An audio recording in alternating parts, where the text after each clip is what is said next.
Bags down, spikes on. Welcome to the track. Hi, my name is Colin Weitzman. I'm going to be your host for this episode of Track World News presented by Track Barn. And today we have a very special guest that is joining us. He is a two-time Olympian, fourth place last year in Tokyo. Now the newest member of the Philadelphia Eagles, Devon Allen. Devon, thank you for joining us, man. I really appreciate it. Yeah, no, thanks for having me. It's good to chat. I know we've done an interview before, so I'm excited to chat again. I see you got the Eagles jersey on, so you're already repping. You're already repping. Of course, I'm from the Philadelphia area, and I remember when you made the announcement that you were hoping to do football in the future. I wrote a video. I'm like, I hope he goes to the Eagles, and then it happened, and I was like, oh my God, I can't believe it. What's going on? Oh, we got to get ready. But no, I'm excited. So we're going to flip this interview around a little bit. Normally we start off where you're starting with track and field, but you obviously have had a lot of crazy news going on. I'm sure your life has been insane over the last few weeks or so. Let's start off with the pro day that you had just a few weeks ago in Oregon. When you did that, took the track world by storm. Could you kind of touch on, getting into that pro day, how you did, how you felt you performed, and then we'll get into this this week as well. Yeah, I think, the pro day for me was to kind of announce that my true intentions of getting back into football. I've said it plenty of times throughout my career from 2016 on. But, I never said, hey, I'm ready to go. So that's pretty much, what the pro day was for me. And obviously, there's a few drills and, running routes and catching the ball and running the 40. That's a part of that. And, it's just a good opportunity to showcase my skill set. And, obviously I knew I was going to run fast. I was hoping I was going to run 4.2, but, if I would have spent a little bit more time practicing, I probably could have dipped into the 4.2s. But yeah, no, it was a great experience. Felt good out there running routes and catching the ball. I still got a lot to, fine tune just because I haven't did it in a few years, but it feels pretty normal in the sense that when I was going between football and track in college, there's a little bit of like a few weeks learning curve, getting my body back into doing the movements, because I've done it my whole life. So, I can do it. I just got to do it. Of course. And so for you, like you mentioned, this is something that you had planned out since 2016, pretty much. I mean, you had a timeline. Of course, COVID kind of threw that into a loop where you wanted to do it after 2020. Of course, that pushes everything back a year. What was it like after the Olympics? You can start after the Olympics when things are starting to wind up. It's like, oh, now it's actually real. Like it's not like it's 2016 and 2020 it's a mile away. Like it's now happening. Like, how was that like for you, thinking like, okay, like we're actually doing this thing. We're getting ready for it. Yeah, like you said, the initial plan was, post 2020, get back into football, post the Tokyo Olympics, which, it's funny. I try not to read too many comments and stuff because, the news is going crazy, but, not that I'm old, I'm only 27, but, if I would have done this 2 years ago, I think there would have been a little less skepticism, of me being 25, which is not that big of a difference in age and stuff like that. But yeah, I think COVID kind of put it on hold for at least a year. And then, I just needed to find a good time and a good waypoint into the NFL. And obviously I got an opportunity pretty quickly post pro day. And, Howie Roseman, the GM of the Eagles, was excited to talk to me right away after pro day. And, the coaches were excited to possibly have me in. And so I visited, and it was a great, just great feeling just to be wanted in general. They seem excited about what I could do and how I could help the football team. And I'm excited and know I can contribute in a lot of ways. So, it just feels good to be a part of an organization like that and get the opportunity to do it. Yeah, well, like you mentioned, like things changed pretty quickly. I mean, I remember I released an episode on Tuesday, I think, because you made your announcement early. What was it, Sunday or Monday, something like that, on interest in doing or football? That pro day. It was the day before pro day. Thursday got announced. Yeah, Thursday. Yes, and then And then you had mentioned, I think your intentions were to compete through the world championships in Eugene. And then just a few days later, we're getting the announcement on Friday that, oh no, you're going off to the Eagles. I mean, that's a lot going on from, the Eugene to no, this year is the year. What was that like? Take us behind the scenes of thinking, one thing was going to happen and then it was another.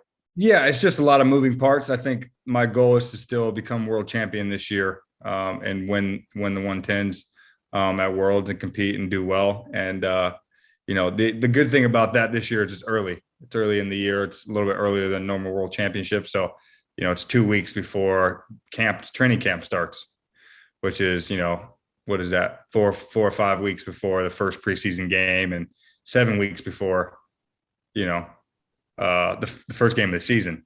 So it feels like enough time to kind of get back into it. There's a few things this off season, right? Like OTAs, rookie mini camp, stuff like that, that I'm going to do my best to be there and attend and get the opportunities to learn, and step in and just get back into football. So I'm excited about that just in general, and meet the guys that are going to be my teammates. And then moving forward, just trying to balance the two, doing some football stuff every day or every week, along with my track training, which, my kind of, expertise, or what you could say on the football field, is being fast. So as long as I keep training, the way I am, right, sprint, I'm a sprinter. I just happen to hurdle. So, as long as I keep training, I stay fit and fast, I think I have a good opportunity. There's a few things football wise, catching footballs, catching punts and kickoffs, and relearning schemes and learning the offensive playbook and running routes and just feeling comfortable decelerating and stuff like that I got to work on. But I got a good amount of time, to be honest, before the season starting now. Right. So I got all April, May, and June, and July, so like 4 months is a lot of time. Yeah, a lot of stuff can happen in that period. You gotta, and yeah, like you mentioned, your specialty had been, the speed. Like it's good. It's like, yeah, you know what you're there for. It's like, and what you can definitely contribute. And so, having it be like, all right, now if I can just, make sure I'm catching the ball every time it's hitting my hands, oh, put me on a go route, and we're looking all right. We're in business. Yeah, we're in business. Have you been able to connect with many people from the team? I know you mentioned you had spoken with Howie before, but so I actually just got added to the receiver group message yesterday. And so we just kind of went back and forth. I pretty much just introduced myself, and the guys introduced themselves as well. And I'm excited to meet them, but so I think that stuff's going to be good when I meet them in person. There's not a lot of it really depends. Like if I had the opportunity to train with some of the guys, depending on where they're at, like, in LA or Florida or if they're in Philly right now, then I'll meet some of them, but I'm sure I'll meet everybody once I get into the facility. The first OTAs, I think, are late April or something like that. So pretty quick, in a couple of weeks, actually. Yeah. Where are you now? I'm actually in Phoenix right now, just because one of my friends, Freddie, is getting married tomorrow. So I'm here for his wedding. And then I actually have a meet opening up my season at Mount Sac next weekend. Oh, cool. So, I'm just going to stay in Phoenix and train here, because it doesn't make sense for me to go to the wedding Sunday, travel back to Annapolis Monday, train Tuesday, Wednesday, and then travel to LA on Thursday. It's a lot of traveling for 2 days of training. So I'm going to stay around here. This is where I live. This is my house. I'm in my house in Phoenix. So, yeah. There you go. Yeah. Cut out the middleman. No need to. Yeah. And Phoenix, probably much nicer weather than Annapolis right now too. So. It was hot today though. I had a hurdle session today and a sprint session, and it was about 95 degrees. So definitely hotter than what I've been used to in Maryland, but it went well. I'm feeling good. So I'm excited about next week in my opener. There you go. So like, what's training sessions looking like for you right now? Like, what are there certain days that you're that are football days, and certain days that are hurdle days? Like, how does it, and how long have you been, kind of doing both of those things? Yeah. So I started getting back into football stuff, probably like February. Just doing a couple, like on my off days, just kind of putting my cleats on, running routes, catching footballs, just doing football related stuff. I call it soft skills, right? Like catching balls, getting a feel for the routes, remembering the route tree, catching punts, practicing deceleration and stuff like that. So I've been doing that for a little bit. And, there's still a lot of work to be done just because I need to get more and more time. So the plan right now really is to do that a couple of days a week and then train, still training full time. So that's part of it too, is like, if you go to like I don't know, who's a Cooper Cup, I'm sure he's probably doing like a speed day on one day with routes, and then he's lifting the next day. And then he's doing like another day where he's just catching and maybe working on one thing, football related, and doing plyos and stuff like that. So the training would be pretty similar, where I'd do like a hurdle day, speed day, and then tomorrow I'm going to lift. So I'll probably lift and then put the cleats on and run around, run some routes, and just kind of get a feel for it, get my feet, muscles, and ankles and stuff getting used to it again. And then, probably Monday I'll do another sprint day and plyos, maybe catch some footballs. I'm actually meeting up with some guys, a QB out here, and some DBs, and we're just going to not go like full board, but we're just going to work some technical stuff, right? Like, we have a lot of time. Like I said, we got a lot of time, and I don't need to rush back. I can ease myself into it, keep myself healthy. I don't want to overextend myself, because that's when injuries happen, right? Like if I'm training full go football and track, that'll be pretty hard to sustain for 4 months. So. Yeah. You don't want to go all in, because, the season's so long away. You don't want it to, stunt something too early on. You need to, got to walk before you run, all that stuff for sure. For sure. And it's really just about being confident. I think once I get confident just doing the stuff without thinking about it, then that's, where I'm in a good spot, because like I said, my attributes and where I'm going to contribute a lot is my speed. So, as long as I play fast and I can run around and do things without thinking a lot about it, I'm just going to do what I do. And that's run around fast and do that stuff. So, it'll be good. I'm super excited, and it's going to be great. And, I think the Eagles, I think I'm going to work really hard, and they're going to get somebody that's going to work their ass off and, all aspects of the game, whether it's not just, on offense, special teams wise, and just be a good teammate as well. So it'll be good. Have you had a chance to go to the facility yet? Yeah, actually it was there on Thursday. Yep. So I was there. I drove up on Wednesday night from Annapolis. It's about a 2-hour drive. And, did the whole fit. Like we went through all physical stuff, like just, making sure I'm healthy. Obviously I'm pretty healthy because I got 4th in the Olympics, but yeah, kind of the basic stuff that you would do as like a high draft pick maybe, or, a guy that's coming in and get signed, go through all the physicals, meet with the team doctors, sports medicine, met with the coaches, the offensive side, met with a lot of the player personnel and all that as well. And everybody was great. You can tell why Howie's been there for 15 years, right? Because, they have a good front office. They have a great group of people that just support the support staff, and the coaches, really mesh together. And so, it feels good. It feels like a true family. I know a lot of my teammates in the NFL said that college is much different than the pros, because, people are in and out a lot, which I understand because that's the business of it. But it feels good to have, a few faces there that have been there for quite a while. Yeah. And I mean, talking about that, so one of your quarterbacks, Marcus Mariota, one of the biggest names from Oregon, obviously he's a pretty big guy in the football world. Did you communicate with him or any of your other former teammates when they saw, oh crap, Devon Allen's back? Like he's back from, when we were playing, all so long ago. You know what? I did. I talked to a few of my friends that play in the league. I haven't talked to Marcus. And to be honest, it happened so quick with the Eagles that I just didn't get the chance. I was literally on the phone with Howie 20 minutes after the pro day.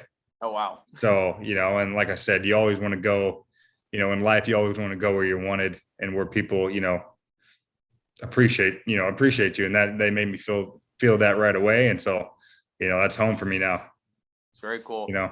And so you're now joining a short list of athletes that have will be able to compete in both the NFL and obviously track and field. Starting, you get Bob Hayes way back in the day, even some current athletes. Garrett Scantling played a little bit with the Falcons, and obviously Bracey he played as well. Have you been able to talk to many of those guys that have done both and getting many tips from what they have done with their experiences in the league? Yeah, I think overall, right, football is a great sport, but it's simple in the sense that great athletes will play well, right? Like you said, Marvin Bracy, great athlete. Garrett Scatling, great athlete. And that's really where their opportunity came from. And same thing with me. My opportunities kind of arising from that. But, I did play college football. That's the one thing I had, kind of up on those guys, right? Even I think Cyril or Cyrus Grayson, the receiver for Tampa Bay, that was a 400-meter runner at LSU. He didn't play in college either, right? So it took those guys a couple of years to develop, just because the game is much different from high school to the NFL, when you skip those college years. Not that it's not possible, because it totally is. It's just, I think I have a little bit of an advantage because I played in the college level and played at a high level when I did play, when I was healthy. And, we had a really good team as well. So, I think I'm going to be ready to go. I know, it's going to be a big learning curve, and obviously the level of talent is going to be, much higher. But I'm excited to compete, and that's what I miss most about playing football, is just competing. For sure. And so one of my friends, he's a track and field coach, and he's had a lot of difficulty getting the football players to run tracks, saying, no, I'm a football player, I don't do this. And so obviously you're now being able to do both. You're showing like, hey, you can do both of these things. Could you share with some of those younger kids that might be in high school or middle school that are like, nah, I'm just a football guy, and kind of share how track and field has helped you get to the position you are today? Yeah, to be honest, it's pretty simple. Speed is king. You got a couple guys in the NFL that are doing really well because they're fast. Tyreek Hill, DK Metcalf. A lot of running backs right now are super fast. Anthony Schwartz as well, and that's the thing, is like, you get a lot of opportunities when you're just faster than everybody. So it can't hurt to develop the speed. No matter what position, right? Like Micah Parsons, great example, right? And he freaking killed it. In the last season for the Cowboys, right? Like, it's just that's just how it goes, right? You have that speed, and you just have a little bit of advantage, no matter what position you play, right? Like, it could be tight end or receiver or running back or even quarterback. Lamar Jackson, simple example, right? He's a huge weapon. Marcus Mariota, huge weapon because he's fast. So, and that's really just as simple. And you learn how to run more efficiently, and that kind of keeps you healthy for one, and keeps you less tired, right? You learn how to run efficiently. You spend less energy sprinting. Mm-hmm. There you go. And so before we transition to the track and field, got to ask, if you were to create a 7-on-7 team for all track and field athletes, who would be on your 7-on-7 team? Okay, starting with quarterback, I got to go with the javelin thrower.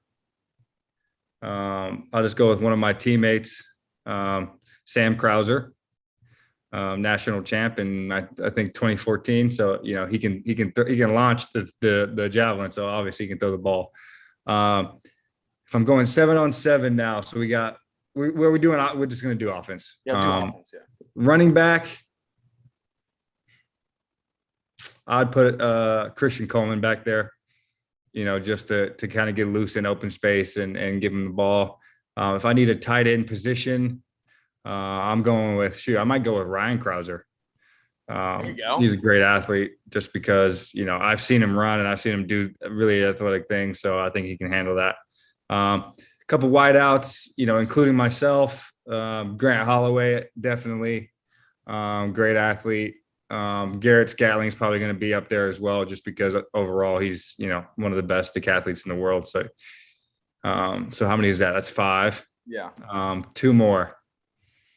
I'm gonna go with a slot guy, and I'm gonna go kind of sneaky and just go Marvin Bracy, because he's done it, and he likes to compete. His personality is real.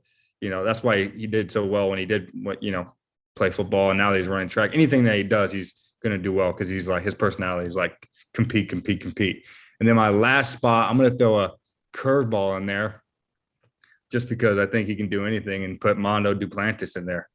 He's a great athlete, and I like him a lot. We're good friends, and I think he can play a little football. I'm sure he played baseball growing up. He golfs now, and obviously the world record holder in pole vault, so he can do a lot of things. So he'll be like the jack of all trades player on our offense. There we go. Yeah, he's like what's the guy? Oh, the guy, I'm drawing a huge blank. Taysom Hill. He'll be like your Yeah, Taysom Hill. exactly. He better take just a little bit skinnier, but that's okay. Yeah. He was playing 7-on-7, no biggie. There you go. There you go. And then, so now I got to ask, if you're going to bring this hairstyle back. So I think this was from your All-American game in high school. Oh, The yeah. mohawk and half of it being dyed. Are we going to see Yeah. this back for the Eagles? I don't think so. You know, and I'm sure you remember this time that Wiz Khalifa patch was like a huge thing. And, you know, I didn't want to quite just do the little tip of my head. So I did like a whole, and I didn't want to go down the middle because I didn't want a mohawk either. So I just did like half the hair. And then it was kind of rough because when it faded out, it just turned orange. And then like, I was like, oh man, do I dye my hair again or do I shave it? So I had to end up dyeing my hair like brown to like get the color back. So, cause I went to I went to an all boys private school in high school. So there was like strict dress code stuff. So I couldn't have dyed hair. And that was like over Christmas break, but yeah, that's not coming back for sure. Well, it was worth an ask. We had to see. And so maybe green. Maybe green. All right. Yeah, we could see that. Maybe that's in the cards. So before we get too much into track and field, had some questions. We were digging on your archives for some of your tweets. Got some questions for you. Want you to answer here. So number one, this was from what's the day? What is the 11th? So November 28th, 2020. Okay. You said, shoot, I'm trying to box now too. So if you had to box somebody, who are you throwing the mitts up against? Just for fun, or do I? Yeah, like how we have these celebrity boxing matches. It's like,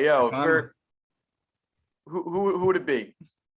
Here's the thing about boxing, and you know, my family is actually like I'm not going to say powerful, but we have a lot of boxers in my family, like my cousins and uncles and stuff like that.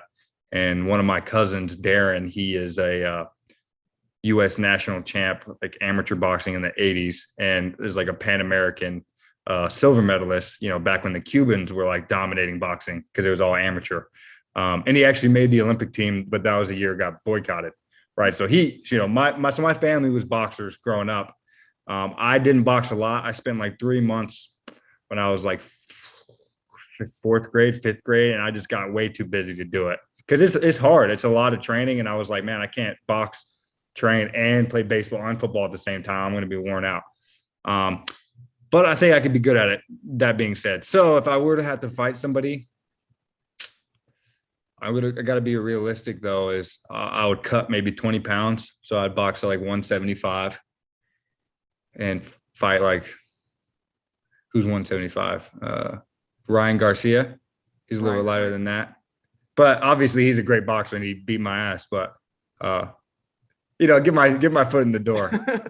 There we go. Why not? We'll get it going. Another question. This was from not a tweet in particular, but I counted, and it looks like 6 times you mentioned the 3x350 being the hardest workout. So you've mentioned this a lot. Yes. Break down why this 3x350 is so difficult. It's really just, so that kind of workout is what we call like special endurance for a sprinter, right? So we have speed endurance, and then special endurance would be considered anything closer to 400-meter work, just because like you're working on that lactic threshold, you know, past like 15 seconds is when you start getting lactic. So that's like a big lactic workout. And the only way I know how to train is to go after it, you know, like just go all out. And it doesn't work quite as well when you have 3 lactic efforts like that with only like 10 minutes rest. Mm-hmm. You know, because I'll come through the 300 like 34, you know, 33 or 34 seconds, and then I'll be screwed for the rest of the workout. I'm like literally like my eyes are shaking. I got like, you know, that like heavy head, like my ears, stuff like that. And obviously when I was training in Phoenix, it was super hot. So yeah, it's just a tough workout overall. And, you know, the way I do it makes it even tougher because I run the first 100 in like 1080 and just like hold on. and just, try to hold on and finish. Your body's regretting its actions the rest of the day, probably. Oh, for sure. Like that, those workouts get you like your nervous system is shot for the day. So you're just like a zombie. Mm-hmm. Yeah. And then you also, so this was in 2018, August 9th, 2018, you posted a video of like, I think it was all of Team USA was stuck in an elevator. Could you tell us about that story of how like, it looked like there was about 20 people stuck in an elevator? You remember that? I do. And to be honest, I am pretty unlucky. There's a few times in college that I got stuck in an elevator. And, Twitter had just become a popular thing, like maybe 2014, 15, 16, right? Social media in general.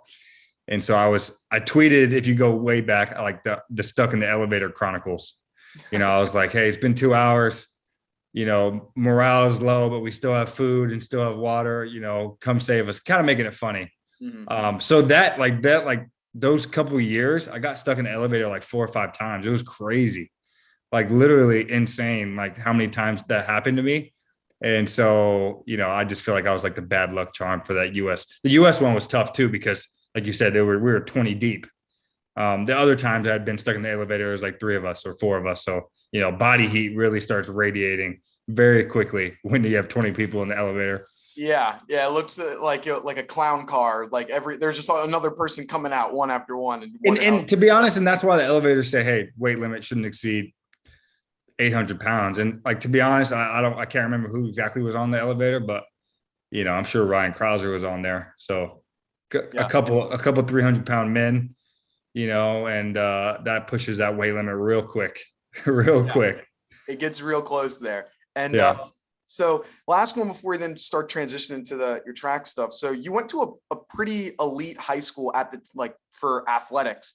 It was looking like you had Robert Grant, Ryan Constantini, Isaiah Oliver, I think Cole Walsh, and yourself. Mm-hmm. All of these and probably many more that I missed as well. Yeah. But many elite athletes walking through the halls at the exact same time. I mean, what was that like seeing? There's many people that reach the peak of in their respective sports, in the same high school at the same time. Yeah, I think that's just kind of the culture that we had when we were in high school, like in the early 2000 teens. Me, right, being 2-time Olympian, Bobby Grant, NCAA, qualifier, Arizona State record holder. Now he runs for Italy on the world stage. Isaiah Oliver, obviously not much to say about that, right? He's an all-American, decathlete and a defensive back at Colorado and now plays for the Falcons. Ryan Castellani is a pitcher for the Rockies. And, he's killing it, but he ran track and played football, in high school too, as our starting safety and one of our relay legs. Like, he's a great athlete. And Cole Walsh as well, he's a 19-foot pole vaulter and, has made a couple world teams as well. And so, like you said, I think it was just kind of the culture. We were like, we took it serious in the sense in high school. We were like, all right, let's make this thing work. And we won state, on the track side a couple of times while I was there, and we're pretty close in football, and the baseball team as well won state, and basketball was in the state tournament. And so, like you said, our high school was super elite back in the day, and hopefully we can get back there. Get some guys back to Brophy and build that prowess back. There we go, for sure. We might have to. And then so now wanted to flash back to where track and field, got started for you. Like what got you interested in doing the hurdles, and how did you, get started with Yeah. So I was always a sprinter, and a pretty good one. I in high school, I ran 10.4 and 20.7, which is pretty decent for, by any means. But my coach in high school, Tim O'Neill, he was like, hey, the hurdle event is not very deep.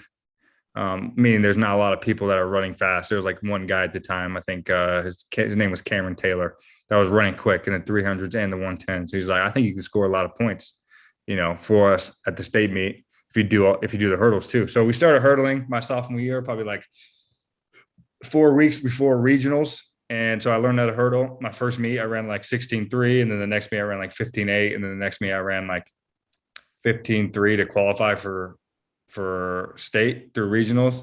And then at state I ran 14.40, and then in the final I ran 13.9. So I made like a 3-second 3-second drop over like 4 weeks in the hurdles. Wow. And, it's real technical, right? Because I had the speed. I just needed to learn how to do it.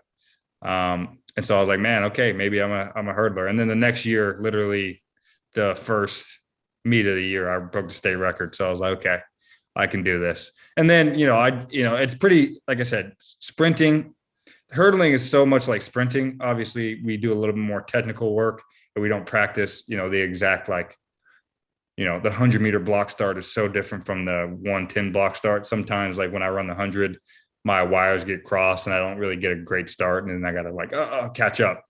But other than that, like we do a lot of top end sprinting speed and just being fast. So, really fit just in my training in general as being a hurdler. And then when I got to college, that took off with my coach, who's still my coach, Jamie Cook, and I kind of blew the world up with winning NCAAs and USAs as a freshman in college. Missed the 2015 season because my ACL injury, but then 2016 right back at it, winning NCAA indoors and out, and then the Olympic trials and getting fifth in the Olympics. So kind of solidified myself as one of the better hurdlers in the world, and then most recently dipped into that 13-second barrier, which is like there's I think 22 guys that have done it before. I'm the 23rd, and like 12 Americans, so I'm the 13th, which is pretty cool. Yeah. And not to gloss over that 2016, you're also the youngest 110-meter hurdler to ever qualify for the Olympics, I believe it was. In the US. Yeah. US, so, yeah. and here's the thing too, like the hurdle event, you can have a really long career because it's so technical that like, it's really just hard to be as good as you're going to be technically, like early in your career. Right. Like, Grant Holloway just ran 12:81 last year. Right. And he, I think he's 24, 25 now. Yeah. Right. Which, he was running fast at 21, but he wasn't quite that good yet. Technically he was probably the same speed, so, and same with me. I'm 27 and feeling pretty good about my technique and stuff like that. Last year was a good season for me and just training in general. And I feel like I can probably run for at least 2 more Olympic cycles, maybe even 10 years, but I'll give myself till, 33, 34. And this event, especially because it is so technical, you can get away with, maybe getting a little slower, when you get older. Was it, what was the recruiting process like for you? Because you played football and ran track both in college. Was it hard finding a university that would allow you to do both, or was that not as difficult? Like what did that kind of look like? Yeah, it wasn't really hard. It was kind of like non-negotiable. I was like, hey, if you're recruiting me, I'm going to run track. So if they weren't interested in letting me run track, then that was that. Right. So I just, wasn't interested, on the football side, at least, because I was going to college to play football. I wanted to run track as well because I love it and I enjoy it. But, like I said, my whole life, my intention was college football, playing the NFL. Right. So, going to Oregon was, a strategic move in the sense that they had a great football program and also a great track program. So it was the best of both worlds. It literally put me in the best situation, opportunity I could have imagined, which, kind of set me up for my career now. But yeah, it was like I said, it was a game breaker if I wasn't able to do both. What do you think if you were able to time travel back to when you're a junior or senior in high school and be able to tell yourself like, hey, by the way, like you're going to be a 2-time Olympian and be able to compete in the NFL as well. What do you think your junior or senior yourself would say? I think it's tough because I always, as a developed athlete and a veteran athlete, I taking care of my body and recovery a lot more seriously. When I was in high school, I just didn't really think of that stuff.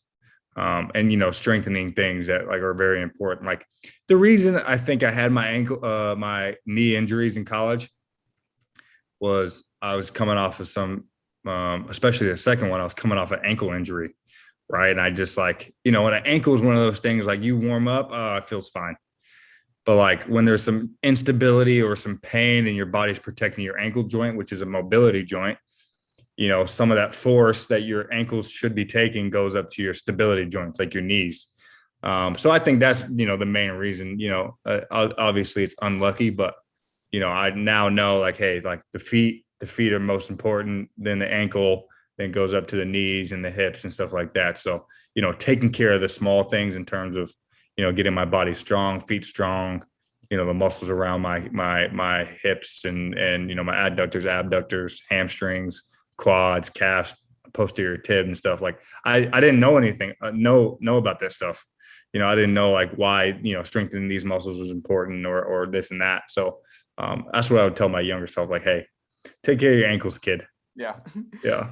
Do you think that your high school self would be surprised, excited, happy, like hearing, oh man, we got to achieve those things? Like, what do you think would be the reaction, like hearing like that you did get to, be a two-time Olympian? I don't think I would be surprised at all. That was always a plan. In 2012, watching the Olympics, my dad put a little like laminated sheet on the fridge for me and my twin sister. It said, Devon and Chris's goals, and it said like 6 months, 1 year, 5 years. I just crossed out everything and put 4 years, 2016 Olympic Games. Right. And, I accomplished that. And to be honest, there's not a lot of things that I haven't accomplished that I specifically want to. Obviously, I want to win the Olympic gold and win a world championship gold and win and compete. But the only thing you can control in those scenarios is being ready to compete and making the final, right? Which I made a few world championship finals and Olympic finals as well. So, can't really be too upset. Obviously, I'm still fishing for those medals, but I'm consistently making finals, consistently running fast, and just being consistent in general with my training and stuff like that helped a lot. There you go. And so, looking forward, like you mentioned, you've got world championships coming up this summer, and then we're getting, football practice is going to be getting going very shortly after that. What's the next few months looking like for you as you ramp up for, what can be a very, a pretty important times in your athletic career, within the next few months here? I think the goal is to be as fit and as healthy as possible. Leading up to Worlds, obviously that's number one. And then the same with camp, right? Because football, definitely, your body takes a beating. So if I can start in a good spot, that'll be a huge advantage, right? Like, sometimes it sucks when you go into camp, even in college fall camp, and I was like nursing a hamstring or calf or, my groin or whatever. It's kind of a nag. So I want to go into camp feeling good, healthy, and just ready to compete. And then, my intensity and my effort is going to kind of take care of the rest of this stuff, in terms of, doing my job and making the team and making the roster. Nice. And so when you were in Oregon, you're both a number 13 as well as a number 5. Have we had any thoughts on a potential number here yet? Have you made any decisions? No, to be honest, I haven't. And we haven't even talked about that. I don't really know how it works in the NFL. But sure, I mean, I would love to be number 13, but to be honest, I could wear number 99 and be happy. There'd be hopefully there's a lot of kids running around with 99 jerseys. I'm sure there definitely will be. I know a lot of track and field fans, but man, I'm not even a football guy. I guess I'm an Eagle fan now. So yeah. You're getting people moving over. But Devon, thank you so much for taking the time to do this. Really appreciate it. Where could people go if they wanted to follow more about you on social media or anything like that? My social media is just my name, Devon Allen 13. On Twitter and Instagram is the ones I'm most active on, although I'm not that active. You can keep up with me on the track as well. I usually run when I do compete, it's on TV like ESPN, NBC.